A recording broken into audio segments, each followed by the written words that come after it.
Assalamualaikum warahmatullahi wabarakatuh. Ah, suaranya udah habis buat Alek kemarin.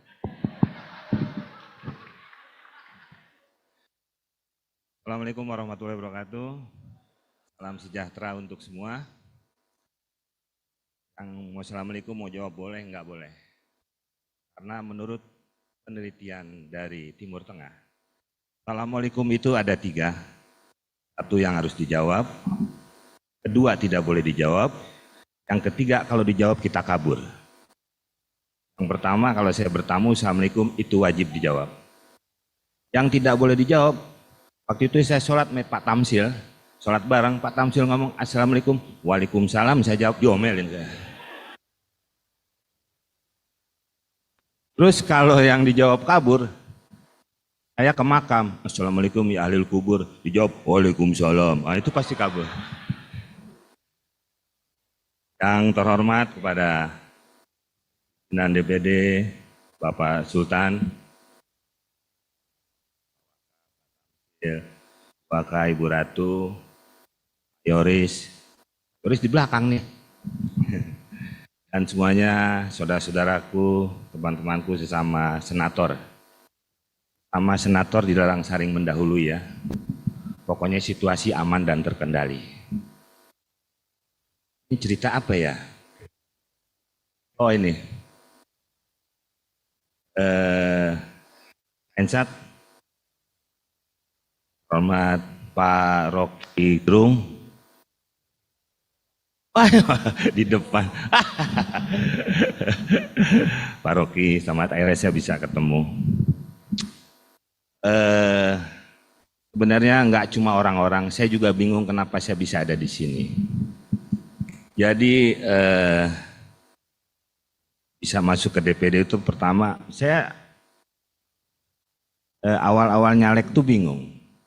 Jadi kalau saya perhatikan, nyalek itu seperti orang mau nikah. Awal perkenalan dengan wanita, itu sama kita mendaftar ke KPU.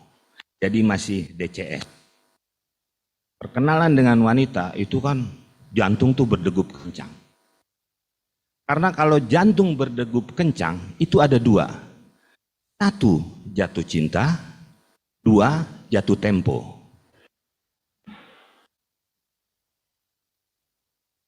Saya masuk ke KPU, saya mendaftar sama dengan berkenalan dengan wanita. Akhirnya saya menemui orang tuanya, melamar. Itu masuknya DCT. Dari DCS terus DCT. Sampai orang tuanya setuju, akhirnya saya menikah. Itu sama dengan pelantikan. Setelah saya menikah pelantikan, baru malam pertama itu sipur. Itu sipur itu, palu dari kenceng sampai loyok. Jadi kalau saya amati sama dengan pernikahan saya bisa sampai ke sini. Masuklah saya di Komite 2. Waktu itu saya pernah bertanya kepada Pak Ketua. Saya bilang saya nggak ngerti soal pertanian. Tapi waktu itu sih Pak Ketua membebaskan. Terserah, Komeng mau di mana kayak gitu. Akhirnya saya milih aja di WC.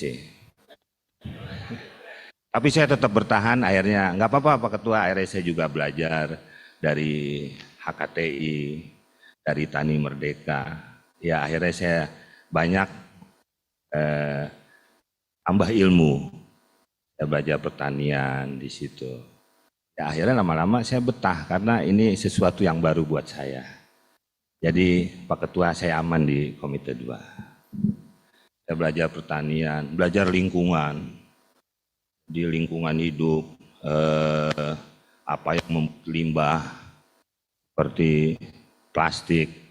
Sampai saya memahami soal plastik begitu mendalam, sampai teman saya yang mau operasi plastik itu saya larang. Bilang jangan operasi plastik, itu bahaya. Tapi teman saya tidak peduli, akhirnya dia operasi plastik dan akhirnya dia menanggung akibatnya. Tiap tahun dia harus perpanjang. Karena diamati oleh dokter ternyata plastiknya plastik STNK. Sampai dia operasi plastik, sampai akhirnya dia meninggal dunia sekarang. Meninggal pun dia tidak dikubur, akhirnya didaur ulang.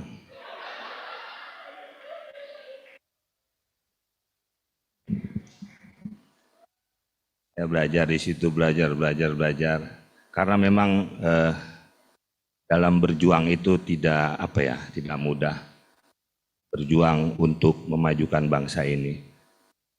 Jadi menurut saya perjuangan itu ada 3. Perjuangan menggunakan senjata, perjuangan menggunakan alat tulis, perjuangan menggunakan kain sarung. Ya, bingung kan? Wah, ibu-ibu demen banget ngomong sarung. Perjuangan dengan senjata adalah perjuangan kemerdekaan. Sampai kita bisa merdeka dan sudah berusia 80 tahun. Perjuangan untuk membasmi kebodohan adalah dengan alat tulis. Dan perjuangan dengan kain sarung adalah perjuangan hawa nafsu. Karena kalau nafsu kita tidak dikontrol, itu udah kelihatan kerugian negara berapa triliun, beribu-ribu triliun.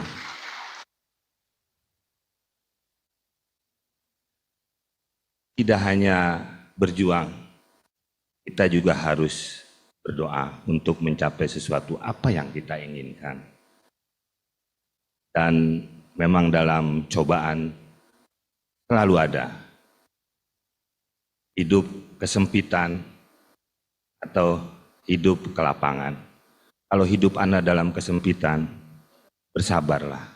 Kalau hidup Anda kelapangan, olahragalah. Masa kelapangan nggak olahraga, sayang. Dan dalam berdoa itu pun harus spesifik. Teman saya berdoa, ya Allah entengkanlah jodoh saya. Alhamdulillah teman saya menikah, tapi berat badan istrinya hanya 20 kilo. Dan selalu begitu. Dia ingin selalu memegang uang, dia berdoa, rumahnya mewah, dia tinggal di rumah mewah, ada kolam renang, mobil banyak. Alhamdulillah teman saya sekarang sudah jadi pembantu di rumah pejabat. Maka dari itu doa harus spesifik. Kayaknya cukup kalau terlalu banyak nanti terkontaminasi.